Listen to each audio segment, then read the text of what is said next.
네, 우리 먼저 앞에 계신 분, 옆에 계신 분과 한번 인사해 볼까요? 11시 예배 때 조금 낯설긴 하는데요. 그래도 인사하겠습니다. 주님의 사랑으로 사랑합니다. 네. 네, 감사합니다. 우리 지난 목요일은 우리가 너무나 잘 알고 있듯이 일본으로부터 빼앗겼던 우리의 땅과 우리의 주권을 다시 찾은 이제 74주년이 되는 광복절이었습니다. 현재 일본과의 외교적인 관계가 조금 안 좋죠. 네, 그런 상황에서 맞이한 광복절이라 그런지 더 뜻깊은 그런 시간이었던 것 같습니다. 일제강점기 당시에 이렇게 더 나아가서 생각해 볼 것은 수많은 기독교인들이 고난과 핍박 가운데서 이렇게 생활을 했던 그런 삶, 그리고 신앙의 선배들을 바라보면서 광복절은 우리나라를 다시 찾은 날이기도 하지만 또 한 가지로 생각해 보면 우리의 신앙을 다시금 회복한 날로 또 생각해 볼 수가 있습니다. 그런 의미에서 일제강점기 당시에 고난과 핍박 속에서도 끝까지 신앙을 지켰던 신앙의 선배 한 분을 소개하고자 합니다. 그분은 누구나 우리가 너무나 잘 알고 있는 주기철 목사님입니다. 주기철 목사님은 1897년 경남 창원에서 태어나셨습니다. 그리고 1922년 평양 장로회 신학교를 입학하셨고 1925년에 부산 초량교회 그리고 31년에 마산 문창교회를 심우하셨습니다. 그리고 1936년 평양에 있는 산정현 교회를 심우하시다가 일본의 신사참배를 거부하셔서 1938년부터 1944년까지 이렇게 감옥에 옥중에서 투옥돼서 그런 생활을 하셨습니다. 결국에는 1944년 광복을 앞둔 전해였죠. 44년에 형무소에서 이렇게 순교당하시는 그런 일이 있었습니다. 그는 7년 동안 감옥에 투옥되어서 자신의 신앙을 지키면서 믿음의 5가지 기도를 했다라고 합니다.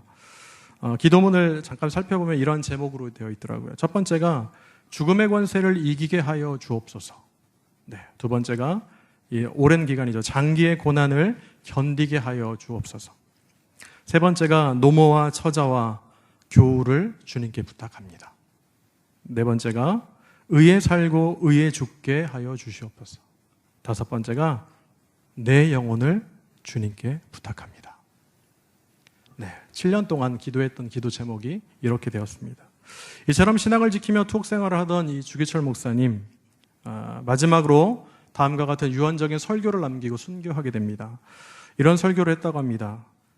주님은 나를 위하여 십자가에 달리셨습니다. 머리에는 가시관, 두 손과 발에는 쇠못에 찢어져 피부에 피 한 방울까지 다 쏟으셨습니다. 주님 나 위하여 죽으셨거늘 내 어찌 죽음을 무서워하여 주님을 모른다고 부인할 수 있겠습니까? 나에게는 오직 일사각오가 있을 뿐입니다. 이렇게 말씀을 시작하시고 마지막에 성도들에게 이렇게 부탁합니다. 십자가, 십자가, 주님 주신 십자가. 그 앞에 이 몸을 드립니다. 인생은 초로와 같이 짧고 의는 영원 무궁합니다. 나를 사랑하는 교우 여러분, 의에 죽고 의에 삽시다.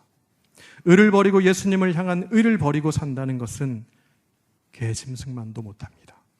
예수로 같이 죽고 예수로 같이 삽시다. 마지막에 이 설교를 남기시고 순교하셨습니다. 오늘을 살아가는 우리에게도 꼭 필요한 신앙의 결단이 바로 이렇다고 생각합니다. 과연 우리는 무엇을 위해 살아갈까요? 우리는 무엇을 위해서 신앙생활을 하고 있을까요? 그것을 한번 생각해 보았으면 좋겠습니다. 오늘 본문 말씀인 다니엘서는요, 잠깐 소개를 하면 구약성경입니다. 그런데 구약성경임에도 불구하고 히브리어와 아람어로 기록되어져 있습니다. 히브리어 성경에는 사실 다니엘서가 성문서에 포함되어 있어요. 욥, 시편, 잠언, 전도서와 같이 그렇게 포함되어 있습니다. 그런데 이것을 그 당시에 번역했던 헬라어로 번역했던 70인역에 보면 이 다니엘서는 다시 우리가 가지고 있는 한글 성경과 같이 예언서 안에 이렇게 위치하고 있습니다. 다니엘서의 저작 연대를 두고 많은 이야기들이 있지만 대부분의 구약학자들은 기원전 165년으로 봅니다. 네, 대부분 학자들이 이야기하고 있는 것은 뭐냐면 다니엘이 바벨론 포로 시대와 그 다음에 페르시아 시대를 살았지만 최종 이 다니엘서가 편집된 것은 헬라 시대 셀루시드 왕조 가운데 안티오쿠스라고 하는 4세 이 왕이 극심한 박해 가운데 유대인들을 괴롭히고 고난 가운데 핍박 가운데 있을 때 그들에게 하나님의 말씀 안에서 힘내고 끝까지 순종하고 말씀 가운데서 죽더라도 이겨내자라고 격려하는 차원으로 쓰여졌다라는 거죠. 예를 들면 그렇습니다. 오늘 한일 관계가 별로 좋지 않은데요.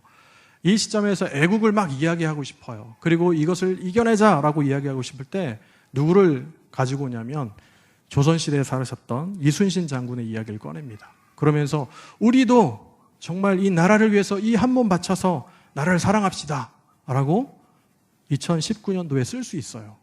그런 것처럼 다니엘서는 BC 605년에 포로로 끌려간 다니엘을 이야기하고 있지만 결국에 최종적으로 이 기록되어진 것은 바로 그 극심한 박해 가운데서 이 안티오쿠스 4세의 이 극심한 박해 가운데 살았던 그 당시에 기록되어졌다는 사실입니다. 그렇다면 기록 목적이 있습니다. 왜 이것을 기록했을까요? 바로 그 당시에 거룩한 삶을 살았던 하나님 말씀을 살았던 사람들에게 이 안티오쿠스 4세의 이 박해가 너무나 혹독하고 힘들지만 그럼에도 하나님의 말씀을 철저히 지키고 그리고 신실함으로 하나님의 구원을 기다리면서 죽음의 상황까지도 하나님의 신앙을 지켜야 된다라고 격려하고 있습니다. 그렇다면 이 교훈, 이 격려의 말씀을 통해서 오늘을 살아가는 우리에게 참 신앙의 모습은 무엇일까? 우리에게 말씀하시는 것은 무엇일까를 한번 생각해 보았으면 좋겠습니다. 첫 번째 우리에게 말씀하시는 참 신앙의 모습은 바로 아무 허물도 없는 삶을 살아가야 된다는 겁니다. 오늘 본문 말씀인 다니엘서 6장은요, 우리가 너무나 잘 알고 있는 사자굴에 들어가게 된 다니엘의 이야기가 나옵니다. 그런데 이 6장과 더불어서 다니엘서 3장을 보면 다니엘의 세 친구 이야기가 나와요. 그 이야기 아시죠? 금신상에게 절하지 않은 것으로 인해서 풀무불에 들어가게 되는 그런 사건입니다. 자, 이 두 이야기는요, 정말 너무나 대표적인 지혜문학적인 요소를 갖고 있습니다. 궁중설화라고도 얘기하는데 이것은 무엇이냐면 두 장 모두가 왕국 내에서 일어난 신하들 사이의 경쟁 이야기로 표현되어 있습니다. 디아스포라 유대인들이 이방 땅에 살아가면서 충돌하고 갈등했던 삶, 이 삶의 경험들을 종교적인 관점에서 이렇게 풀어내고 있습니다. 이는 이방 왕국에서 출세한 유대인들이 본토 출신의 그 다른 신하들에 의해서 고발당하고 그리고 사형 온도를 받아서 도저히 살아남을 수 없는, 도저히 살 수 없는 그런 곳에 풀무불과 사자굴에 들어가지만 결국에는 그들의 무죄가 입증되고요. 더 나아가서 하나님의 기적적인 개입으로 인해서 극적인 구원을 받게 됩니다. 자, 그렇다면 다니엘과 세 친구들은 왜 본토 친척, 이런 본토 출신의 이런 신하들에게 왜 미움을 받았을까요? 자, 우리가 너무나 잘 아는 것처럼 이것을 그냥 이 사건을 바라보면 표면적으로는요, 금신상에게 절하지 않거나 조서의 명령을 어긴 듯한 이런 다른 신에게 기도한 것 같은 종교적인 갈등으로도 볼 수 있습니다. 그런데 그보다는 이방 출신의 다니엘과 세 친구들이 총리와 고관으로서 승승장구했기 때문에 사실은 그들을 이렇게 모함하고 죽이려고 하는 음모로 이렇게 치닫게 되었습니다. 그렇다면 이토록 다니엘과 이 세 친구들이 본토 출신의 신하들에게 미움을 받았던 이유가 구체적으로 뭘까요? 보시면 우리 3절 말씀에 잘 나와 있습니다. 이 3절 말씀을 제가 쉬운 성경으로 읽어드리면 이렇게 말씀합니다. 다니엘은 다른 총리나 총독들보다 더 뛰어났기 때문에 왕은 그에게 나라 전체를 맡기려 했습니다. 네. 이처럼 다니엘은요, 다른 총리나 총독들보다 더 뛰어났어요. 이 뛰어난 것이 미움을 받게 되었죠. 더 나아가서 나라 전체를 다스리게 해야겠다라고 하는 왕의 그런 마음을 알고 다른 신하들은 이 다니엘과 이런 친구들을 더 미워하게 되었습니다. 이는 서로를 사랑하고 협력하려는 마음이 아닌 성공과 경쟁의 마음으로 서로를 시기하고 그 마음으로 보니까 그 마음의 그 관계가 극에 달했습니다. 그래서 어떻게 하면 저 사람을 끌어내릴까? 어떻게 하면 저 사람을 죽일 수 있을까? 이런 사건이 벌어졌습니다. 더 나아가 4절 말씀을 보면 총리와 고관들은 다니엘에게 맡겨진 일에 대해서 고발할 근거를 찾습니다. 그런데 아무런 근거가 없는 거예요. 아무런 허물도 찾지 못했습니다. 그 이유가 무엇입니까? 바로 다니엘이 충성되어서 아무 그릇됨이 없고 아무 허물도 없었기 때문입니다. 이러한 충성과 성실함은 그리스도인들에게 반드시 지녀야 될 덕목입니다. 사도 바울은요, 이런 모습에 대해서 이렇게 얘기합니다. 골로새서 3장 23절에 무슨 일을 하든지 마음을 다하여 죽게 하듯 하고 사람에게 하듯 하지 말라. 이처럼 우리는 우리에게 맡겨진 일에 대해서 날마다 충성과 성실함으로 살아가야 합니다. 이와 같이 자신에게 맡겨진 일에 대해서 아무런 허물이 없을 것, 이것이 바로 신앙입니다. 그 누가 뭐라 하지 않아도, 누가 감시하거나 누가 이야기하지 않아도, 아무도 신경 쓰지 않는다 해도 우리는 맡겨진 일에 대해서 충성과 성실함으로 허물이 없는 삶을 살아가야 합니다. 그러나 오늘 말씀에 나타난 다니엘은요, 자신에게 맡겨진 일에 대해서 충성과 성실했어요. 그런데 다른 신하들은 그 모습을 통해서 미워합니다. 경쟁으로 인한 시기, 이것이 바로 충성과 성실을 왜곡시킵니다. 상대방을 넘어뜨리려는 기회를 찾게 합니다. 만약 우리가 다니엘과 같은 상황 가운데 있다면 우리는 어떻게 해야 되겠습니까? 그럼에도 우리는 충성과 성실로 우리에게 맡겨진 이 사명, 이 삶을 잘 감당해야 합니다. 비록 경쟁의 관계 속에서 시기와 미움을 받을 수 있습니다. 그러나 그리스도인들은 끝까지 포기하지 않는 하나님께서 맡기신 그 삶 가운데 신실함이 있어야 돼요. 이것이 너무나 중요합니다. 이것은 비단 직장에서의 일, 그리고 맡겨진 사명, 사역, 이곳에서만 하는 것이 아니고요. 온 전체, 우리의 모든 삶 가운데서 성실해야 됩니다. 네. 가정에서도 아버지로서, 어머니로서 성실하셔야 되고, 직장에서도 직원으로서 성실하셔야 되고, 사장님으로서 성실하셔야 되고, 교회에서 맡은 직분자로서 성실하셔야 됩니다. 오늘날 한국교회의 위기가 무엇이냐?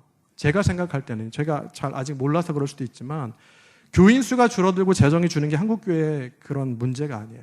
그런 위기가 아닙니다. 제가 생각할 때는 이 한국교회의 위기는요, 성실함과 정직함이 부재되는 것이 바로 이것이 문제라고 생각합니다.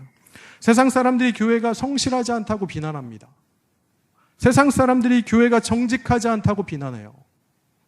교회가 세상보다 더하다고 이야기합니다. 우리가 정작 회복해야 될 것이 무엇입니까? 바로 우리 삶에서 성실함입니다. 과거의 선조들은 어땠습니까? 교회 다니면요, 다 믿었어요. 다 성실하다고 칭찬했습니다. 그런데 어느 날부터 우리의 삶 가운데 성실함이 사라졌습니다. 정직함이 사라졌습니다. 바르고 의로운 길로 가는 것이 사라졌습니다. 이 모든 것을 회복하고 결단하고 이것을 실천하는 것이 바로 우리의 삶입니다. 이것이 다니엘에서 찾을 수 있는 신앙의 모습이기도 합니다. 사랑하는 성도 여러분, 아무런 허물이 없는 그런 삶이 참 신앙입니다. 그러므로 다니엘과 같은 허물 없는 그런 신앙의 삶을 살아야 합니다. 다른 사람이 보든지 보지 않든지 우리는 그 성실함 가운데서 믿음을 지키고 믿음으로써 또 우리 삶을 온전히 살아가야 합니다. 이것이 바로 우리에게 말씀하시는 첫 번째 참 신앙의 모습입니다. 자, 그렇다면 두 번째는 무엇일까요? 참 신앙은 바로 어려움을 당할 것을 알면서도 지키는 것이 참 신앙입니다. 시기심에 눈이 멀어버린 다른 신하들, 다니엘을 고발할 거리를 찾습니다. 근데 아무것도 없어요. 그러니까 이렇게 생각을 합니다. 한 법률을 세워서 다니엘을 넘어뜨릴 기회를 만들어야겠다. 그것도 하나님의 율법에서 근거를 찾아서 그거에 반대되는 것을 찾아야겠다. 이렇게 생각을 합니다. 그 법률의 내용이 7절에 잘 나와 있습니다. 그것은 30일 동안에 누구든지 왕 외에 어떤 신에게나 사람에게 무엇을 구하면 사자굴에 던져넣기로 한 것이다. 여러분들 만약에 우리나라가 이러한 법률을 제정했다고 생각을 해보세요. 이게 말이 될까요? 30일 동안에 기도하면 사자굴에 무조건 넣습니다. 그러면 어떻게 하실 겁니까? 이곳에 앉아서 예배 드리시는 분들은 어떻게 하실 거예요? 사자굴에 들어가시겠습니까? 잘 한번 생각해 보세요. 중요한 것은 그들이 이 사안이 얼마나 중요한지를 왕에게 어필하려고, 왕에게 막 이렇게 하려고 나라와의 모든 총리와 지사와 총독과 법관과 관원이 다 의논한 겁니다. 라고 왕에게 보고를 해요. 그러니까 왕이 어떻게 하겠어요? 아, 이게 심각하구나. 심각하다. 그래서 들어줄 수밖에 없는 상황인 거죠. 물론 다니엘이 그거에 동의했다고 볼 수는 없습니다. 왜냐하면 이 조서의 내용이 하나님의 율법과 상반되는 것이기 때문입니다. 일찍이 하나님께서는 모세를 통해서 시내산에서 10계명을 주셨습니다. 제1계명, 가장 처음에 주신 계명이 무엇입니까? 바로 나 외에는 다른 신을 섬기지 말라는 거예요. 다니엘이 이걸 몰랐겠어요? 알죠. 동의할 수 없었습니다. 그러나 분위기가 거기서 내가 반대합니다라고 하면 바로 어떻게 돼요? 죽을 수밖에 없는 상황이었기 때문에 그냥 갈 수밖에 없는 거죠. 이러던 세상의 방법과 방식은요, 하나님의 방법과 방식과 이렇게 완전히 상반됩니다. 그로 인해서 충돌되게 되어 있어요. 이러한 상반되고 충돌될 수밖에 없는 법률이 제정되었습니다. 그리고 왕이 거기서 도장을 딱 찍어서 전국에 공포합니다. 만약 우리가 아까 말씀드린 대로 지금까지 뛰어난 실력을 갖추었어요. 그리고 세상적으로 성공했습니다. 총리가 되었어요. 이 자리에 올라온 데까지 너무나 힘들었어요. 그런데 30일 동안 신앙을 잠시 내려놓아야 될 것 같은 상황이 벌어졌어요. 30일만 참으면 우리가 가진 모든 것을 그대로 지킬 수가 있어요. 그리고 30일만 참으면 내가 죽지 않게 돼요. 그런 상황이 있다면 여러분들은 어떻게 하시겠습니까? 10절의 말씀을 보면 다니엘이 이렇게 행동을 합니다. 다니엘이 조서에 왕의 도장에 찍힌 것을 알고도 자기 집에 돌아가서는 윗방에 올라가 예루살렘을 향한 창문을 열고 전에 하던 대로 하루 3번씩 무릎을 꿇고 기도하며 그의 하나님께 감사하였더라. 너무나 안타까운 장면이에요. 30일만 참으면 지금까지 소유했던 거 다 지킬 수 있는데 미련하게 왜 이렇게 융통성이 없는지, 조금만 타협하면 되는데, 그러면 살 수 있는데, 혹시 이곳에 계신 분 중에서도 이런 생각을 하신 분 계십니까? 만약에 이런 생각을 하신다면 그것은 절대 신앙이 아닙니다. 원래 범죄함은 작은 것으로부터 시작됩니다. 우리가 창세기에 잘 나와 있는 처음에 원죄를 보시면 선악과 하나를 먹습니다. 여러분들 동산에 실과가 그거 하나밖에 없었겠어요? 너무 많은 것 중에서 선악을 알게 하는 그 나무의 실과 하나가 있었습니다. 그거 하나 먹는 거예요. 이게 얼마나 큰 겁니까? 그런데 그것을 먹음으로 인해서 온 인류가 죄인이 되었어요. 왜 그랬을까요? 하나님께서 먹지 말라 명령하셨거든요. 근데 너무나 작은 거잖아요. 이거 하나, 과일 먹는 거 하나 얼마나 작겠어요. 그런데 이것을 통해서 우리가 다 죄인이 되었다고요. 세상의 방법은 그렇습니다. 작은 것 하나 타협하라고 얘기합니다. 네, 이렇게 하면 되지 않겠어. 우리가 뒤를 봐줄 테니까 이렇게 하자. 타협하자. 조금만 더. 야, 이거 한 번이야. 만약에 여러분들 그것에 넘어지시잖아요? 그러면 우리는 헤어날 수 없습니다. 세상의 방법 가운데 빠져서 우리는 죽을 수밖에 없습니다. 그렇다면 우리의 삶은 어떠하겠습니까? 행여나 우리가 소유한 것들을 지키기 위해서 하나님의 방법과 방식을 버리고 세상의 방법과 방식을 따라 살고 있지는 않는지 참 우리의 삶을 되돌아봐야 합니다. 다니엘은 세상의 방법, 세상의 방식을 몰라서가 아니었어요. 총리가 그걸 몰랐겠습니까? 다 알았어요. 그런데 다 알면서도, 다 알고 있으면서도 하나님의 방법과 방식이 아니니까 그것을 따를 수가 없었습니다. 이것이 바로 신앙입니다.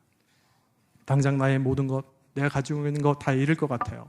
반대로 이건 아무리 사소해도 아무것도 아닌 것 같아. 이거 타협해봤자 별게 있겠어? 라고 하면서 우리를 유혹할 때가 있어요.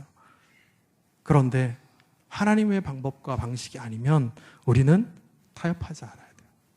이렇게 끝까지 지켜내는 것이 바로 우리의 신앙입니다.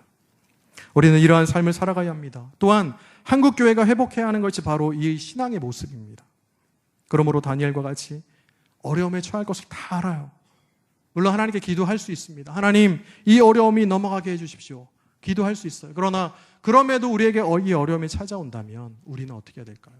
우리는 다 알지만 하나님의 방법과 하나님의 방식을 통해서 이것을 끝까지 지켜나가야 합니다. 그것이 바로 하나님께서 오늘날 우리에게 찾으시는 참 신앙의 모습입니다. 아무쪼록 이 말씀처럼 우리가 하나님의 방법과 하나님의 방식으로 온전히 다 어려움을 당할 것을 알지만 그것을 견뎌내며 이겨나시는 저와 여러분의 삶이 되길 소망합니다. 우리 마지막 세 번째는요, 참 신앙은 이렇습니다. 죽음의 상황 가운데서도 끝까지 지키는 것이 참 신앙입니다. 드디어 이제 다니엘의 신앙을 지킨 결과가 나왔습니다. 우리가 시험을 보면 결과가 나오듯이 딱 결과가 나왔어요. 자신의 생명을 걸고 하나님의 방법과 방식을 고집했어요. 끝까지 지켰던 다니엘, 그 결과는 바로 사형입니다. 네, 사형. 사자굴에 던져지는 거예요. 이것이 말이 되는가? 잘 생각해 보세요. 신앙생활 왜 하시죠? 우리가 교회에 왜 나올까요? 하나님의 예배를 왜 할까요? 물론 가장 기본적인 궁극적인 구원에 관련된 하나님을 믿는 그 믿음이 있어요. 그러나 하나님 나에게 은혜를 주십시오. 복을 주십시오. 평안을 주십시오. 여러 가지로 이야기할 수 있어요. 그런데 다니엘이 정말 생명을 다해서 지켰는데, 신앙을 지켰는데 그 결과가 바로 사형이에요. 사형. 하나님 말씀에 순종하고 하나님을 향해 끝까지 신앙을 지킨, 이 정절을 지켰던 이 결과, 사형입니다. 만약 우리가 이러한 상황 가운데 직면하게 된다면, 이러한 어려움 가운데 처하게 된다면 우리는 어떻게 하겠습니까? 다니엘을 통해서 오늘을 살아가는 우리에게 교훈한 내용이 사실은 이제부터 시작됩니다. 이렇게 지켰는데 사형이에요. 사형을 선고받고부터가 다니엘서가 우리에게 권면하는 내용이 나옵니다. 그것이 무엇이냐면 이런 거예요. 세상 사람들은요, 자신들의 방법과 방식을 가지고 신앙을 지키다 사자굴에 던져진 다니엘을 보면서 비아냥거립니다. 너는 실패했어. 너는 끝났어. 잘됐다. 그런데 하나님의 방식, 하나님의 방법 안에서는 결코 실패하는 것이 아닙니다. 앞서 소개했던 주기철 목사님의 이야기가 있습니다. 주기철 목사님이 하나님의 방법과 방식 안에서 신앙을 지키다 순교를 당했습니다. 사도 바울이 하나님의 방법과 방식을 지키다가 로마 감옥에서 목이 잘리는 순교를 당했어요. 예수님께서 하나님의 방법과 방식으로 우리를 구원하시기 위해서 이 땅에 오셨습니다. 그리고 십자가에서 죽으셨습니다. 실패하셨나요? 아니요. 그분들은 다 성공했습니다. 비록 끝까지 신앙을 지키다가 죽음에 처하는 것, 그런 상황 가운데 있었지만 결코 그것은 실패가 아니라는 거예요. 당장은 손해보는 것 같아요. 당장은 죽은 것 같아요. 그런데 결코 실패가 아닙니다. 그런 의미에서 우리는 무엇을 추구하며 살아가고 있습니까? 사실 다행히도요, 오늘 본문 말씀은 해피엔딩으로 끝납니다. 네. 하나님께서는 신앙을 지킨 다니엘을요, 굶주린 사자들 속에서 건져주셨어요. 감사하죠. 이 일로 인해서 다니엘은요, 왕의 신뢰를 더 받습니다. 네, 무지한 것을 다 알았어요. 증명이 됐고, 그 다음에 더 무한 신뢰 가운데서 이 사역을 감당합니다. 그러나 다니엘서의 저자가 오늘 본문 말씀을 통해서 오늘을 살아가는 우리에게 교훈하는 신앙은요, 신앙을 지켰더니 결국에는 승리했다라는 것만이 아닙니다. 그것은 무엇이냐면, 우리에게 교훈하는 것은 무엇이냐면 다니엘서 3장 18절에 정말 잘 나와 있어요. 그렇게 하지 아니하실지라도. 이 신앙이에요. 다시 처음으로 돌아갑니다. 오늘 본문 말씀의 배경을 말씀드렸어요. 배경은 어떠다 그랬죠? BC 605년에 바벨론으로 끌려갔던 다니엘, 이 사람에 대한 이야기를 하고 있습니다. 그러나 이 이야기가 저작된 시기는 헬라 시대입니다. 안티오쿠스 4세에 정말 극심한 박해 가운데 처해 있던 상황이었어요. 이 사람이 얼마큼 극심하게 박해를 했냐면, 유대인들은 율법을 지켜야 되잖아요. 그런데 이런 고민이 빠졌어요. 이 안티오쿠스가 전쟁을 하는데, 공격을 하는데 안식일에 공격을 하는 겁니다. 여러분들 생각해 보세요. 안식일은 어떻게 해야 되죠? 거룩히 지켜야 돼요. 아무것도 하면 안 돼요. 제가 율법 말씀드렸잖아요. 율법이 613가지거든요. 안식일에 지켜야 될 것이 39가지가 있어요. 일을 할 수가 없어요. 그런데 안식일에 공격을 합니다. 여러분 같으면 어떻게 하시겠어요? 그래서 두 무리로 나뉩니다. 한 무리는 하스몬 왕조를 중심으로 한 싸우자, 이거예요. 네. 안식일에 공격해도 우리가 맞서 싸우자. 왜 우리가 죽어야 되냐? 신앙을 지켜야지. 그래서 마카비 혁명을 일으킵니다. 성전을 당시에 탈환하기도 합니다. 또 한 무리가 있어요. 그 사람들은 어떻게 해요? 내가 죽더라도 하나님의 말씀을, 율법을 지키자 라고 나가는 하시림, 거룩한 무리가 있습니다. 여러분들, 다니엘서는요, 마카비 혁명을 했던 그 사람들을 응원하는 것이 아니고 정말 죽음의 자리까지에서도 내가 안식일을 지킴으로, 그 말씀을 지킴으로 당연히 죽을 수밖에 없는 상황에 처해 있더라도 그 말씀을 지키는 것이 신앙에 승리하는 거다라고 교훈하려고 오늘 다니엘서를 기록했습니다. 사랑하는 성도 여러분, 하나님께서 원하시는 것이 뭘까요? 타협하는 거예요? 내 것을 지키기 위해서 이렇게 살아가는 거예요? 아니요, 그렇지 않아요. 하나님의 방법과 하나님의 방식으로 살아가는 것을 원하십니다. 그것은요, 우리가 뭐 불법을 막 저지르 이런 것이 아니에요. 신앙 하나에서 믿음을 지키기 위해서 하나하나 살아갈 때 우리를 자꾸 유혹하고 넘어뜨리려고 하는 작은 것 하나부터 우리가 지켜나가야 돼요. 그리고 어떤 상황 가운데서도, 환경에서도 우리가 넘어지고, 또한 내 것을 떠나고 어려움이 막 찾아와서 넘어질 수밖에 없는 이거, 도망가고 싶더라도 죽음의 자리에 이를 때에도 우리는 그것을 끝까지 지켜내는 것이 신앙입니다. 아무쪼록 우리 귀한 예배에 오신 성도님들은 그런 삶을 살았으면 좋겠습니다. 하나님께서 우리를 너무나 사랑하세요. 하나님께서 너무나 사랑하셔서 하나님의 방법으로 예수님을 이 땅에 보내셨어요. 죽음에 이르기까지 우리를 사랑하셨고 온몸을 찢으시면서 우리를 구원하셨습니다. 그 하나님이 날마다 함께하자라고 말씀하십니다. 그 하나님이 참 신앙을 지키자고 말씀하세요. 다니엘서가 그 신앙을 지켜서 끝까지 승리했던 것처럼 우리도 오늘날 우리에게 말씀하신 이 말씀을 통해서 끝까지 하나님의 말씀에 순종하고 또 하나님과 동행하고 우리의 참된 신앙으로 타협하지 않고 잘 이겨내서 하나님 안에서 성공하고 승리하시는 그러한 삶을 사시는 저와 우리 모든 성도님들의 삶이 되시기를 예수님의 이름으로 간절히 축원합니다.